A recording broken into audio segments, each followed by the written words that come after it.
In our previous video, we have seen already that how to use printf uh, using ITM. So instrumentation trace matrix आपका अगर micro controller M3 plus है या M3 से ऊपर है M3, M4, M7, then it will work. If your microcontroller is M0 or M0 plus, then ITM does not work. Okay. So in that case, what you will do? हम लोग क्या करेंगे, एक प्रोजेक्ट क्रिएट करते हैं जिसमें हम दिखाएंगे कि कैसे आप उसमें printf, how to use printf in M0 and M0 plus also. So first go to file, then select STM32 and select your targeted device or board. So right now I am using STM32 L010 F4 P6. Okay, ये zero family का एक M0 family का एक controller है 20 pin का. Okay, जिसका RAM है 16 KB, flash है 16 KB एंड रैम है 2 KB. देन आप नेक्स्ट करेंगे. नेक्स्ट करने के बाद यहाँ पे आपका नाम देने के बाद आप जस्ट डिफ़ॉल्ट सेटिंग में फिनिश कर देंगे. तो इस तरह से आपका प्रोजेक्ट क्रिएट हो जाएगा. तो मैंने ऑलरेडी एक प्रोजेक्ट क्रिएट करके रखा है जिसका नाम दिया हमने प्रिंटिंग यूजिंग सेमी हस्टिंग.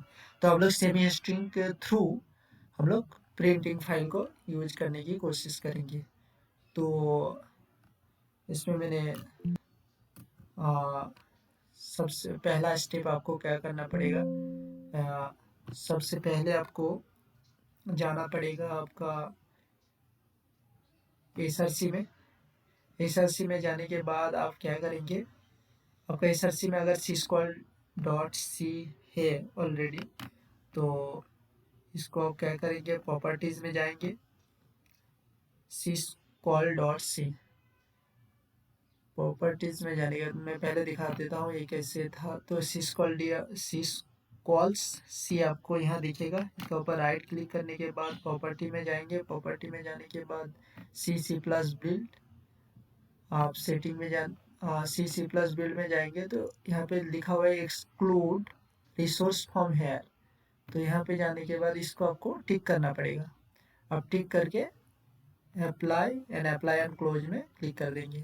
तो ये क्या हो जाएगा, ये आपका फाइल से एक्सक्लूड हो जाएगा. ये बिल्ड नहीं होगा, इसको एक्सक्लूड कर देगा फ्रॉम बिल्ड से.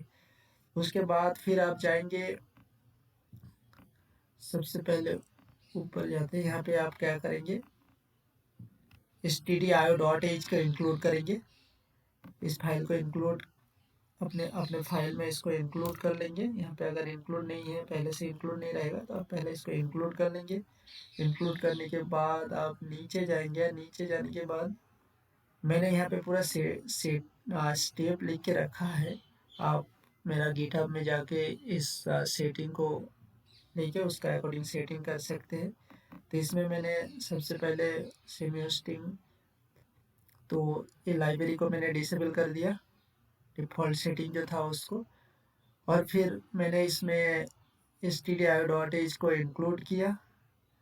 अब उसके बाद क्या करेंगे हम लोग, नेक्स्ट स्टेप मैंने यहाँ पे जाके फिर ये वाला फंक्शन को इंक्लूड कर देंगे. ये वाला फंक्शन यहाँ पे ऑलरेडी है. तो ये फंक्शन क्या है, extern void initialize monitor handle. ये आपको ऑलरेडी डिफाइन है यहाँ पे syscall.c के अंदर, ये डिफाइन था. इसको मैंने एक्सटर्न करके यहाँ पे यूज कर लिया. एक्सटर्न वॉइड, उसी फंक्शन पे मैंने यहाँ पे एक्सटर्न किया.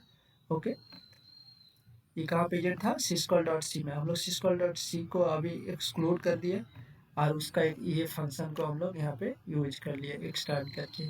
Okay, then after that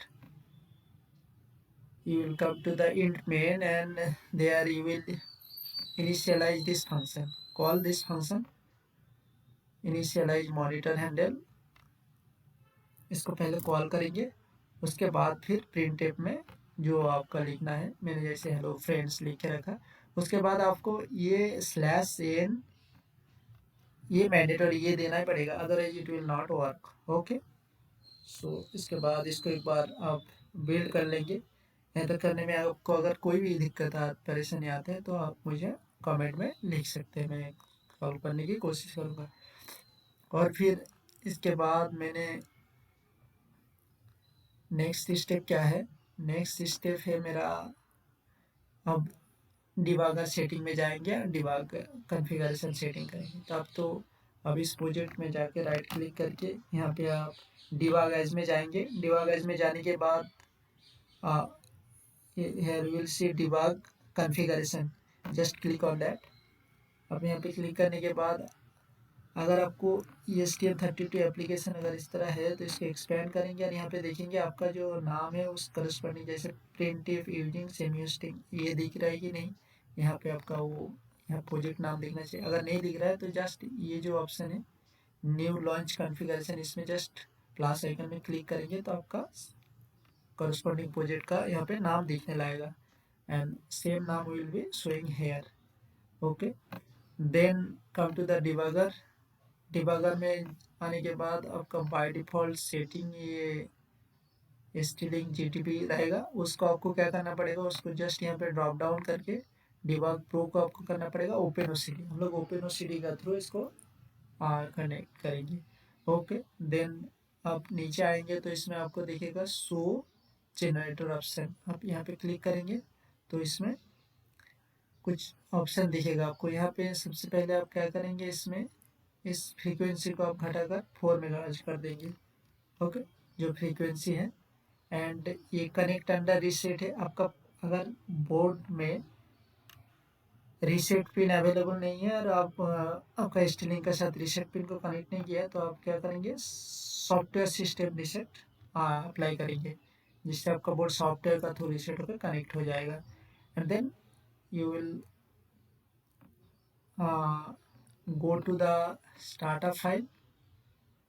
startup file में जाने के बाद आप क्या करेंगे, आपका नीचे ये रन एज कमांड दिख रहा है, रन कमांड्स, आप इसमें जाके ये जो डॉक्यूमेंट है